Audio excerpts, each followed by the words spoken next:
Tai Shan is a zoological superstar, by far the most popular inhabitant of America's National Zoo. All he has to do is eat shoots and leaves to delight his fans. Oh, look at that, he's coming so close. So no wonder they are so disappointed to learn that within weeks he's to be deported permanently to China. Did you want to say bye-bye one more time? Because he's going to go on an airplane to China. We're going to say bye-bye. Bye-bye-bye, Tai Shan. Washington celebrates the first birth of a baby panda in 16 years. It was big news when Tai Shan was born in 2005. A very rare panda birth in captivity successfully achieved in America's capital. But that doesn't give Tai Shan citizenship rights. Like all the pandas in America, his parents are on loan from China. Part of the deal is that any cubs born anywhere are Chinese. What was your reaction when you heard that Tai Shan was having to go home? Well, it's disappointing. I guess there's been a long-standing agreement, so it wasn't anything sudden, but still they're kind of a institution here. Because it is nice to come and see the pandas here, because there's not very many zoos around that have panda bears. He was born here. Do you think that means he ought to be allowed to stay here? I guess if they made the deal, then I guess you are stuck with the deal.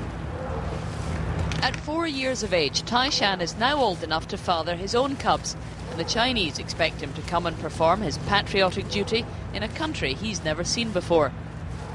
While his parents, Mai Zhong and Tian Tian, who are on 10-year loans, are due to be returned by the end of 2010. The National Zoo markets itself heavily on its giant pandas, and they'll be sorely missed. The first American chief executive ever to visit the world. President Nixon brought the first pandas to America after he shook hands with Chairman Mao in China in 1972. For centuries, the Chinese have used pandas as diplomatic and political weapons. They are the ultimate ambassadors. China used panda to selectively to see if your government is very nice to us, we will give you a panda. Or if you have some, invite the Dalai Lama or you're too critical of China, they will hold on. So this become part of a diplomatic measure. Disappointment about the pandas having to leave Washington is mixed with a general sense of anxiety about China. People here are very well aware that America's losing its status as the most important nation in the world and that eventually they will be overtaken by the Chinese. Hu Jintao, President the global balance of power is shifting, and President Obama knows it when he meets the Chinese Premier Hu Jintao.